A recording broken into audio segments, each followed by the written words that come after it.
আসসালামু আলাইকুম। লে অফ কি, টার্মিনেশন কি এবং ডিসচার্জ কি, এদের মধ্যে পার্থক্য কি, এই বিষয়টা নিয়ে আজকের আলোচনা। লে অফ হচ্ছে সাময়িক কাজ বন্ধ, টার্মিনেশন হচ্ছে স্থায়ীভাবে ছাঁটাই, আর ডিসচার্জ হচ্ছে শাস্তিমূলক ছাঁটাই। এই জিনিসটা তিন রকম। এখন আসেন, লে অফ কি, লে অফ কীভাবে হবে? লে অফ হচ্ছে মালিক সাময়িকভাবে কাজ বন্ধ রাখছে, কিন্তু চাকরি চলে যায় নাই। এক্ষেত্রে শ্রমিক ক্ষতিপূরণ বা ভাতা পাবে।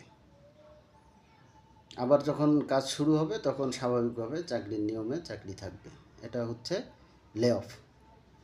এখন আসেন 2 নাম্বার হচ্ছে যে টার্মিনেশন। টার্মিনেশন হচ্ছে স্থায়ীভাবে ছাঁটাই। স্থায়ীভাবে ছাঁটাই করতে গেলে এখানে যে বিষয়টা আসবে সেটা হচ্ছে যে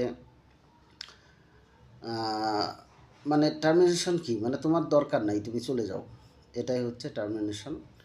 এখন সেক্ষেত্রে কী করতে হবে, শ্রমিক কী করতে পারবে, সেটা হচ্ছে যে কী কারণে তাকে টার্মিনেশন করা হচ্ছে এই কারণ দেখাতে হবে। হ্যাঁ, 120 দিন অথবা 30 দিন আগে, কমপক্ষে 30 দিন এবং 120 দিন হইতে 30 দিন এর মধ্যে হচ্ছে নোটিশ করতে হবে, এবং সার্ভিস বেনিফিট দিতে হবে, বকেয়া বেতন দিতে হবে, সেই সাথে হচ্ছে গ্র্যাচুইটি ডিউস ক্লিয়ার রাখতে হবে। হ্যাঁ, মোট কথা নিয়ম মেনে হচ্ছে এই টার্মিনেশনটা করতে পারবে। এখন আসেন ডিসচার্জ কি। ডিসচার্জ হচ্ছে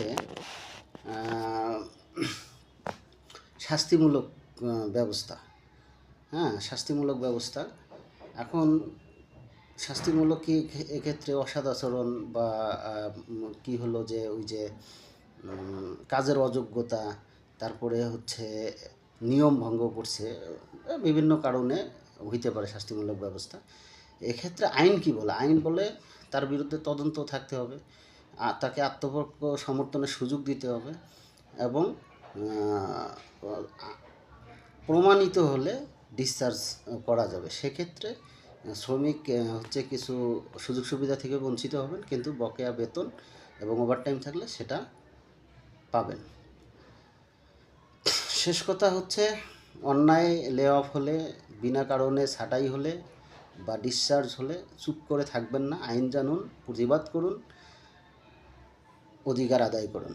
ভিডিওটি ভালো লাগলে শেয়ার করুন, যেন আরও অনেক শ্রমিক ভাই বোনেরা জানতে পারে। ধন্যবাদ সকলকে। আসসালামু আলাইকুম রহমতুল্লাহ।